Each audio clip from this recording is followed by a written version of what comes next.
But to go to a foreign country and to ask for assistance in breaking up Canada, there's an old-fashioned word for that, and that word is treason. So that David Eby can't continue to hold us hostage? Of course not, because they want us to be held hostage. That Ontarians, for the first time in their lives, are going to have to pay their own bills and pay the bills of the Maritimes that we've been paying for years. I understand that's upsetting to people, but they need to understand that Albertans are done, we're leaving, and there's no more conversation to be had. I know that's upsetting to Hello, gang. My name's Aaron. This is Canadian Looney. Get your Canadian federal politics right here. Smash the like, hit subscribe. Check this out. Let's go. Hi, Mr. Rath. It's great to meet you. I appreciate you making the time today. Well, I really appreciate you having me on today. Thank you. I listened to some of the interviews you've given to other media this week, and you were disputing the reporting that garnered all that reaction from the premiers. And I wanted to actually just get you on the record. Oh, sure. So we can the clarify. Financial Times piece, I'll state for the record, it was fake news. I'm very careful with anybody to say that we haven't been offered any money by the United States. We're not seeking money from the United States. We're conducting a feasibility study on the availability of a sufficient credit facility to get Alberta over the hump in the hypothetical eventuality that Ottawa is going to play hardball and try to cut off our money once Alberta declares itself independent from Canada.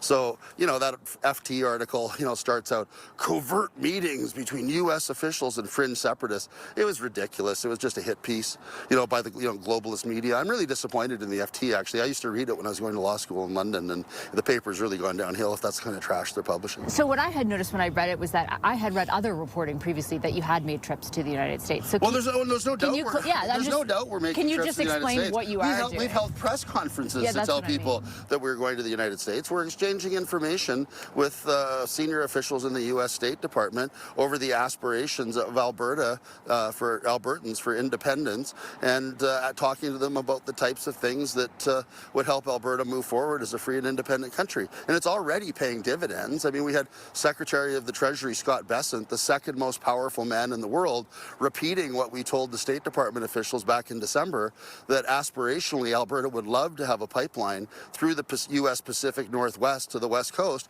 because we're sick and tired of David Eby threatening us with a veto and saying we're only getting a pipeline over his dead body and all of the foolishness that comes out of his mouth. And of course, the reaction to that from David Eby, when he saw that his power was being taken away and that he no longer had he was no longer going to have power to constrain oil and gas development in Alberta on behalf of his communist masters in China, right, was to jump up and down and have a hysterical little hissy fit and say that, we're engaged in treason and that real Albertans don't support independence. I mean, it was the most ridiculous display of on behalf of a premier that I've ever seen. He should be embarrassed, really. If we take David Eby out of the equation for a second, can you understand how on the face of it, Canadians would view, some Canadians outside of the ones that support your cause, who are not necessarily unempathetic to the frustrations expressed by people in this province, but who would view the idea of, people here meeting with a government that has, spoken the way it has about this country as a whole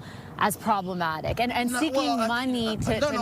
I understand that there's a lot of Ontarians and people in Quebec that suffer deeply from Trump derangement syndrome, but we're not doing anything untoward. It's absolutely, from our perspective, we're just conducting due diligence on behalf of our fellow Albertans. We're serious professionals. I mean, I've argued cases at the Supreme Court of Canada, for goodness sake. I mean, we take what we're doing very seriously, and obviously the attitude of the United States towards Alberta independence, which incidentally is overwhelmingly enthusiastic, is something that informs our movement going forward. If the United States said, oh God, we can't tolerate that, flies in the face of, the communist New World Order, we'll slap a 300% tariff on Albertans if they leave because we want you to remain resource slaves of the communist government in Ottawa, it would be a totally different conversation. But that's not the case. We're gratified that it's the case. And quite frankly, the Trump administration shows Albertans far more respect than is shown to Albertans by the government in Ottawa. Do you think three of us could get a meeting with Tim Hodgson to talk about the need for a pipeline to the Pacific Northwest so that David Eby can't continue to hold us hostage? Of course not, because they want us to be held hostage.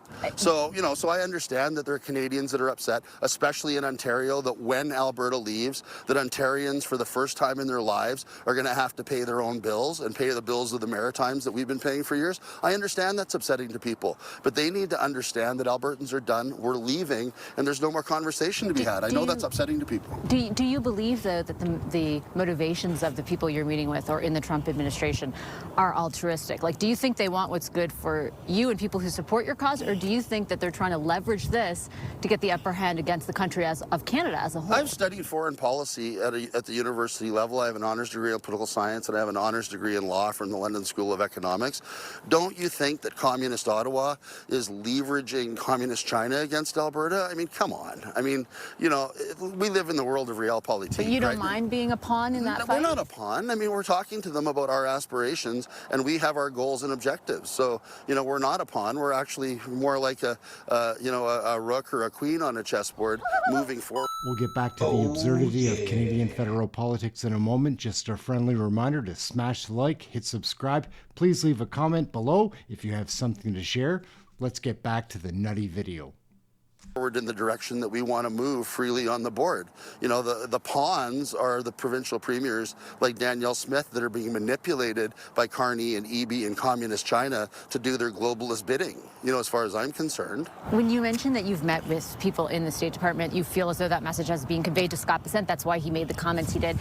How high up are the meetings that you're taking? Are there names, for example, of people that you're meeting with that we would recognize offhand? I'm not sure about that, probably. I mean, we're meeting at a very high level. People in our meetings are going, you know, direct. Stephen Miller? I'm not going to say. I mean, Why not? We're not, because we're not, we have an agreement with the people that we're meeting with that we're not disclosing the identities of the people that we're meeting with. So why not? May I ask? Because it's an agreement.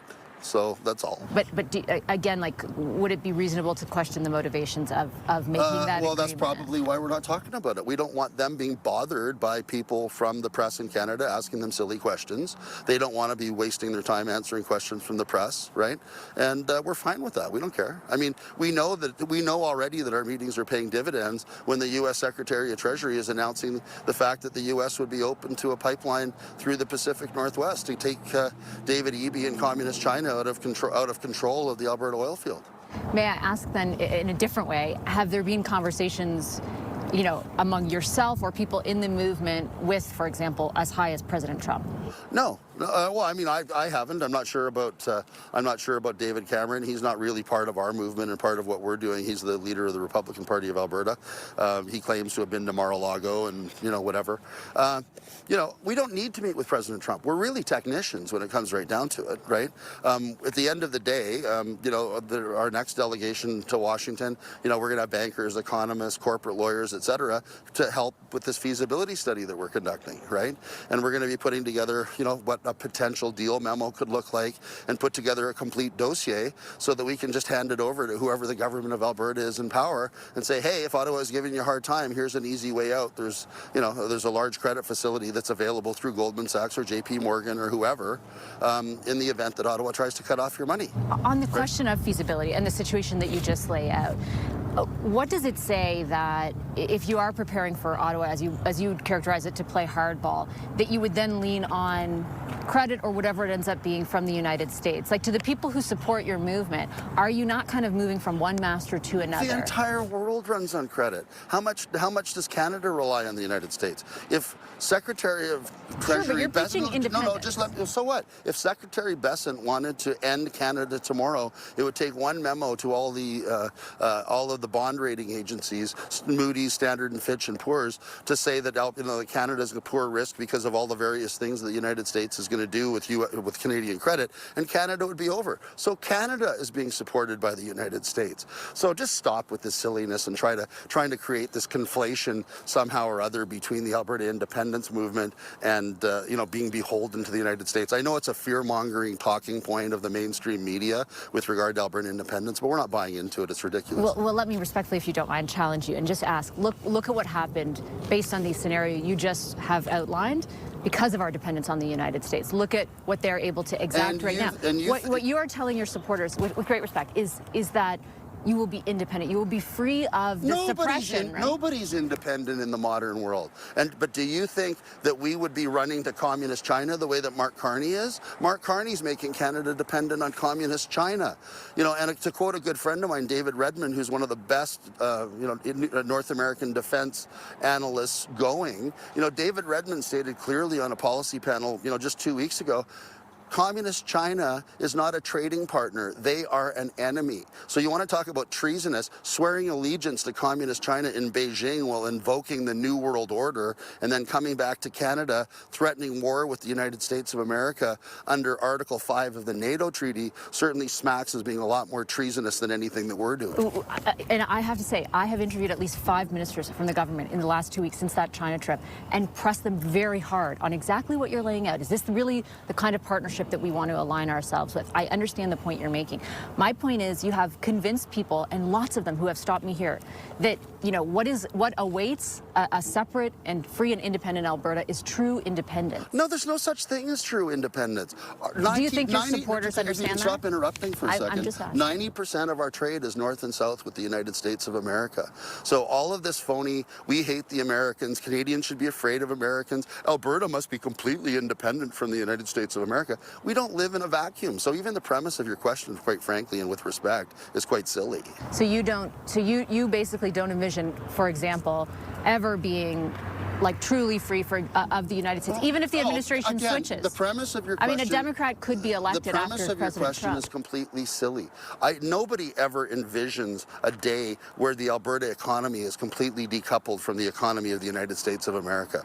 90% of our trade is north and south. So that's not going to change if a Democrat gets elected. All of our relationships, business relationships, familial relationships, etc., will remain. That doesn't make us less independent. I mean, the premise of your question, again, with respect, is quite silly. I'll take it. That's okay. I'll leave it on that note. Canadian federal politics are absurd. We're going to stick a fork in that video. It's over. My name's Aaron. This is Canadian Looney. Smash the like, hit subscribe. Please leave a comment below if you have something to share.